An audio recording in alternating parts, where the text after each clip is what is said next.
Hi there, Lloyd Machedo speaking from lloydmachedo.com. Who's Lloyd Machedo and Think Personal Branding? Today the date is 2nd of March 2018. Time right now is 5:26 in the evening. I just thought I'd share with you 10 points or 10 strategies in terms of productivity, which I absolutely follow with regards to getting things done. Okay, so these are the 10 points I'll be sharing with you. If you like the points, if you do like the points, please give the video a thumbs up. If you do not like the points, please give me a thumbs down. Put your comments down below. And if you do have suggestions, ideas, and questions, you can either write it in the comment section below or send me as an email to lloyd@lloydmachedo.com. Also, if in case you're interested in my one-to-one services, please go to Think Personal Branding. And if you want to subscribe, if you want to support the channel, please go to PayPal. That is lloyd@lloydmachedo.com. So now let's quickly move on to the 10 points, the 10 strategies for productivity. Now, the point number one is goals, having goals or targets. Now, I know that many people will tell you, you need to have a lifetime goal, you need to have a 5-year goal, 10-year goal. Let's not go so far ahead. I would say, if in case you do not know what you want to do for the whole year, break it down to 1 month. Okay, so what is your goal for 1 month? Now, I'll give you my example. What I do is I either give myself a 1-month goal or I give myself a fixed target that I feel I can achieve within the period of 1 month.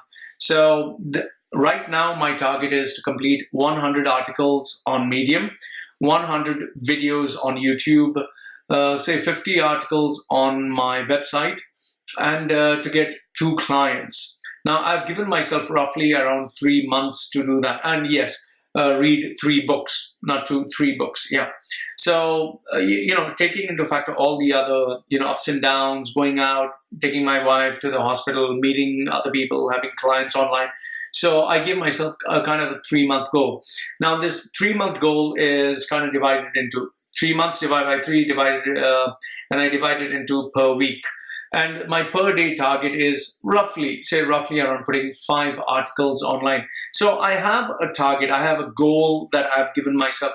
So what I suggest to you is have a kind of 3-month goal or 2-month or 1-month goal, and have a target. This is what I want to achieve by the end of the month, and then divide it into either 4 weeks or divide it into days. Now, if in case you want to lose weight, let's say, be realistic. Don't say I want to lose 10 kgs in 1 month.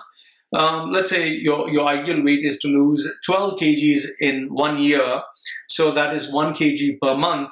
And then, when you break it down into 4 weeks of a month, you would say you'd roughly lose around 1/4 kilo every week. So that makes it very achievable. So the first one is to have a goal or target that you can divide it between months or weeks or even a day. Okay, that's the first one. Second, point number 2 is to have a plan of action. Now, many people have these goals. Let's say, for example, losing weight.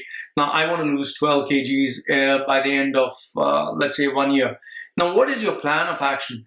Your plan of action could be, I'll go running or walking, 5 kilometers every day, or I would do 20 push-ups whenever I'm free.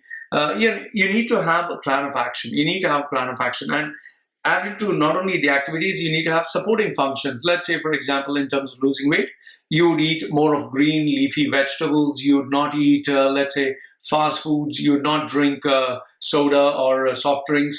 So you need to have a plan of action that you will follow, the do's and the don'ts. Now, where I'm concerned, my plan of action is after I wake up, I generally notice that after I wake up, I'm pretty fresh. So I have to push myself to, bring out these 5 blogs or 5 topics. Because what happens is, if I do not do that, if I start answering emails, if I start interacting with people, or if I start playing games, which I do play, those 5 articles that I can complete within, let's say, 2 or 3 hours, it normally takes me like the whole day. So you must have a plan of action immediately upon getting up. So I have my routine, which you can check the other videos where I mentioned what is my morning routine. You need to have a routine, you need to have a plan of action, and you need to stick to the plan of action. So that's point number 2. Point number 3, which is very, very important, is to write it down. Now, for example, I had these topics which I wrote down on a sheet of paper. So you can see it. These were the topics that I wrote down on a sheet of paper.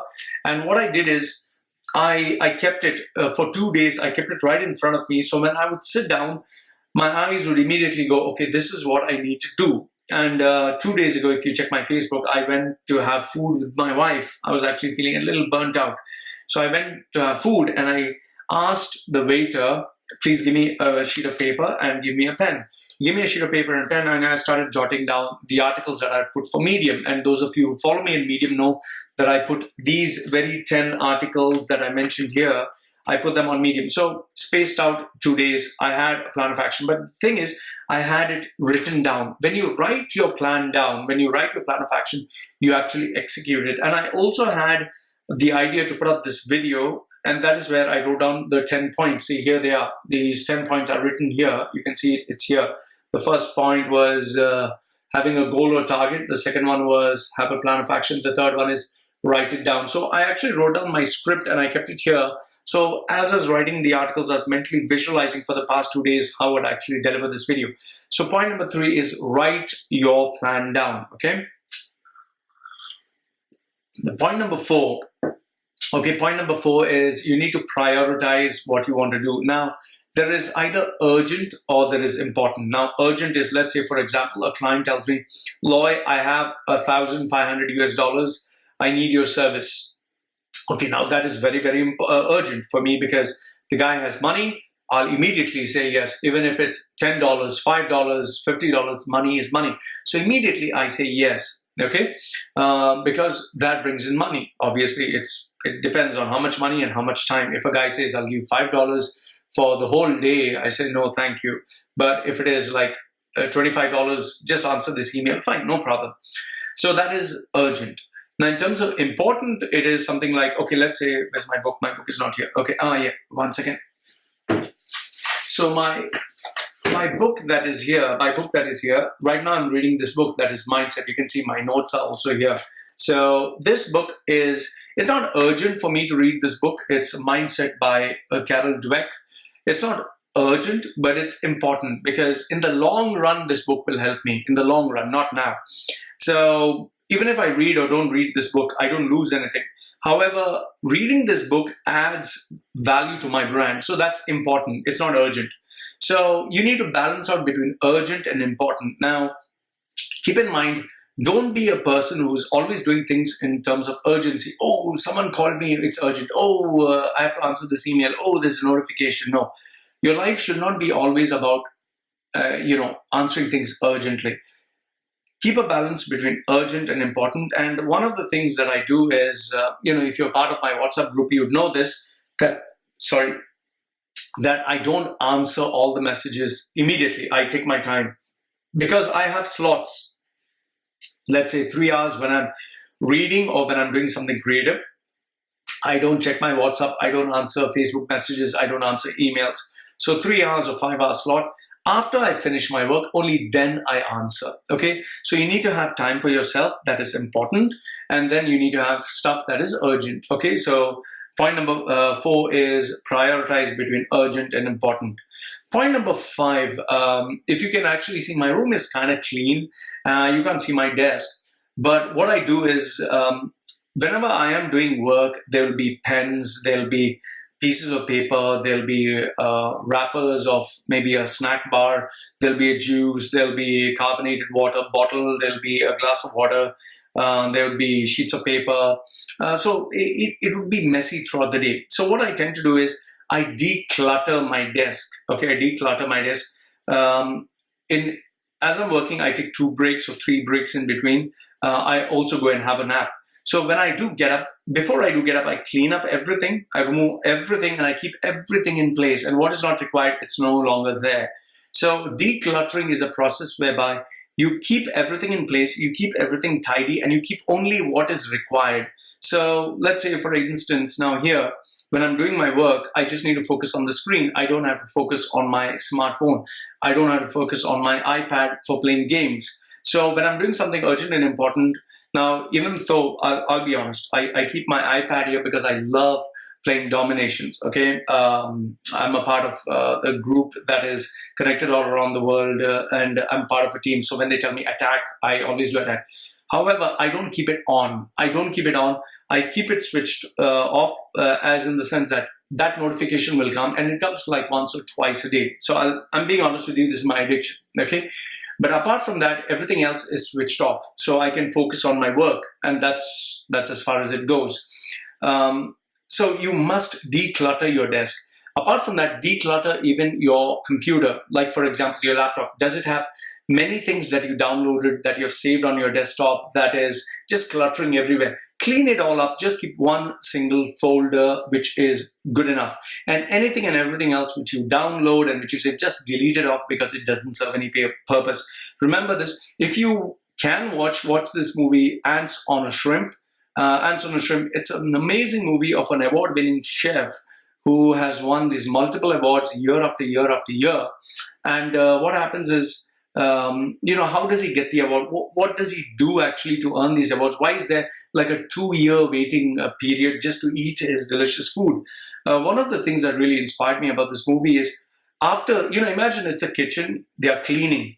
However, after they finish cooking and cleaning for the day, they don't go home. What they do is the entire team scrubs the floors, scrubs the utensils, cleans every single thing so beautifully. Like, I remember the scene, and I watched this movie when I was in the aircraft. He literally brings his face to the table, and he's cleaning. He doesn't even want to see that dot.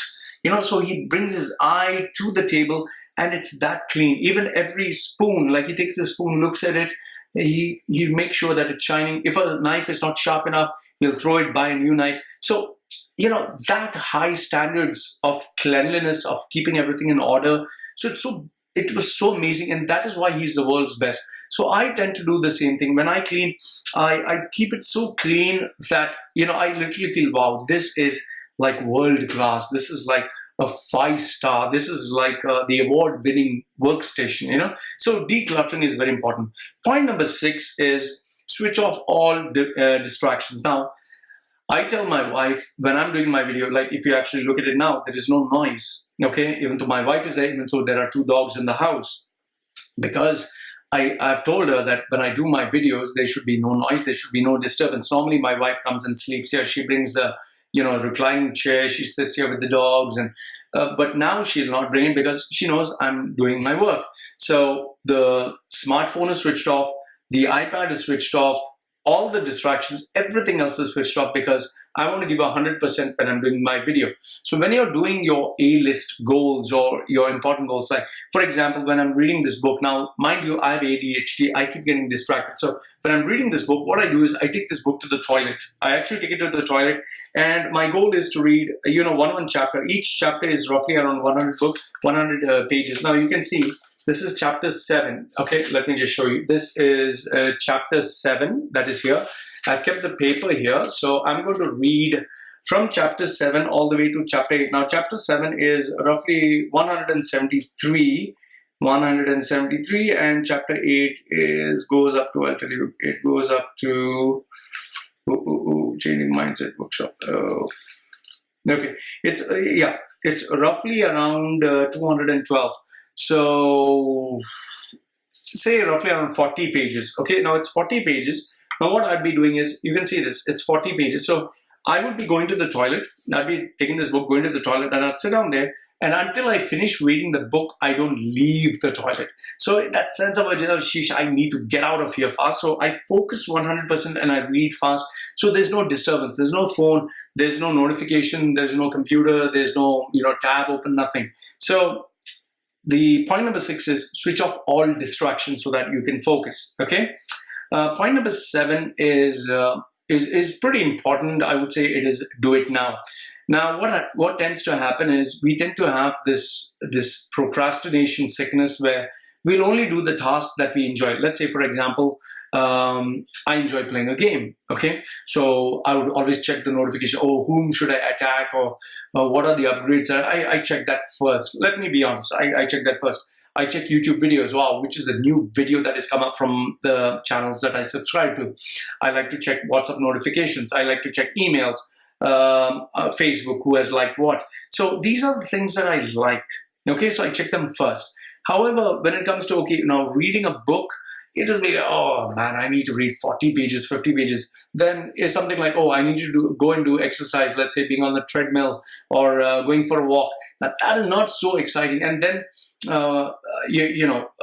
let's say studying, doing my online course, which is the most boring thing. Okay, so what I tend to do is I make a list of, okay, these are the tasks I'm supposed to do. This is a matter of importance. However, sometimes what I do is I flip it over and ask, which is the most boring task, which is so boring that I hate it. And most of the time it is learning these online courses where this guy is talking and it's just like a PowerPoint presentation and I'm sitting there and looking at it and he talks for 1 hour. I can't take it.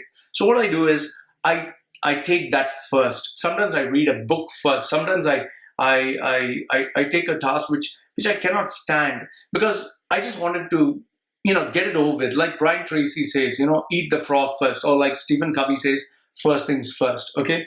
So point number 7 is find out what is actually so boring and do it immediately. So once you finish it off, then you're left with only fun stuff to do. Okay. Point number 8 is, being busy is not productive. Now, there are many people who I know who actually get up at 4 in the morning just to answer emails. There are many people who answer emails. There are many people who, they're so busy responding to emails, going for meetings, sitting, just discussing things. Now, just being busy is not productive. Now, for example, my emails never end. The comments on YouTube never end. The critics never end. The questions never end.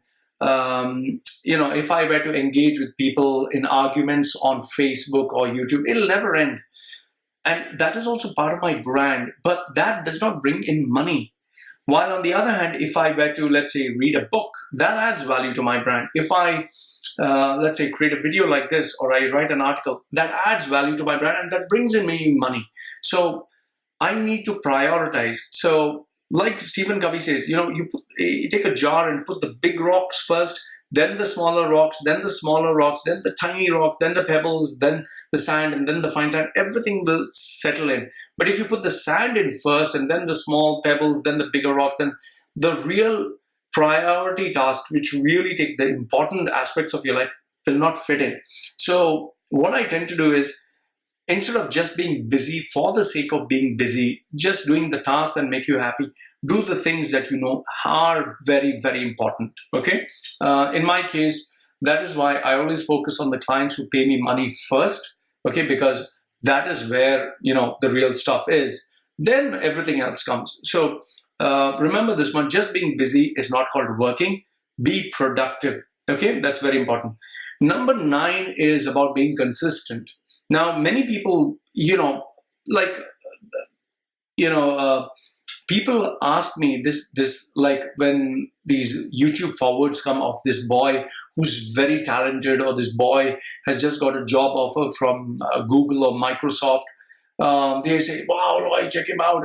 So I'm not very impressed by them. And they ask me, Lloyd, why aren't you impressed? He has done something great. He's only like 9 years old or 11 years old. The reason I'm not impressed is because he has shown this brilliancy. He has shown this achievement. Okay, fine.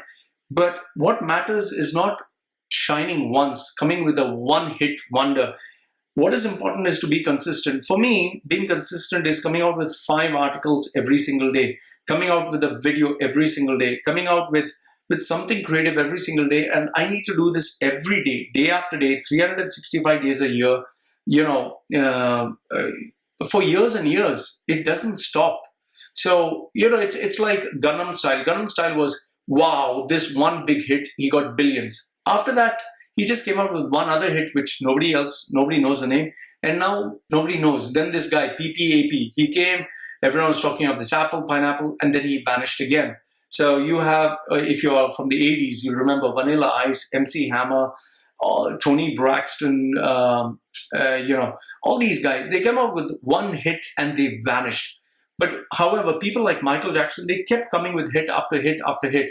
So what you need to keep in mind is you need to be consistent, okay? If you achieve the success, let's say, for example, I got one big client who gave me, $100,000. That's good. But what about next month? What about after that? What about after that? So I need to be consistent with terms of work. I can't just get a client and say, okay, forget it. Now I got a lot of money. I don't need to study. I don't need to do anything. So even for you, every day, make sure that you have actions. And last, if not the least, is in terms of mentoring. Now, you must have a mentor. You must have a coach. You must have someone who supervises you or guides you. I'm not saying come to me. I'm not saying you must have someone who's paid. Have someone who is better than you. Let's say, for example, you're going to the gym. Okay. Now, it'll look very great if you're staying alone in the gym and you keep pumping and you check your arms and wow, I'm big, I'm strong, I can lift. I was lifting 30 kilos, last month, this month I'm lifting 31 kilos. But if on the other hand, you get yourself a coach who can really push you or a training partner who's much better than you. So instead of, being at 30 kilos and moving to 31, maybe you'd move to 45, maybe you'd move to 47. You do not know. So always keep in mind when you have someone who has more experience than you, who's much better than you, who has, the expertise that you do not have, your chances of success will be far more greater. That is why I have my team. I have a team of mentors who, I send them the articles every single day. I send them the articles. Okay, this is my article on Medium. What do you think about it? So they keep giving me feedback and saying, Loy, this was boring. Here you made so many mistakes, or this is not up to mark, or this one was not impressed. So they keep giving me feedback and they keep telling me what I need to do in order to get better. And I also have my mentor who is like far, far, far ahead of me. And I see him getting hundreds of thousands of views and I'm getting only 100 views. So I, keep looking at him and keep learning. And I send him an article once in a while and tell him, what do you think about this? So he gives me the feedback. So it's very important for you, to have someone who's better than you. Keep this in mind. It's not mandatory to have a mentor. However, if you want to improve your chances, well, it's good to have a mentor. It's like, for example, you go for karate, you can learn by yourself. You can just look at someone and learn by yourself, or you can have some professional guy guiding you and telling you, this is how you actually need to take it forward. So these are the 10 points in terms of productivity, which I'd like to share with you. Let me know which point really, stuck with you, which you really feel, adds value to you. I'd love to hear from you. And remember this, if you do comment, I always respond to it. So Loy from Machedo.com, who's Loy Machedo and Think Personal Branding, sharing with you his 10 productivity strategies that, that I myself use. So let me know what you think in the comment section below. Love to hear from you. This is me saying goodbye for now. Take care.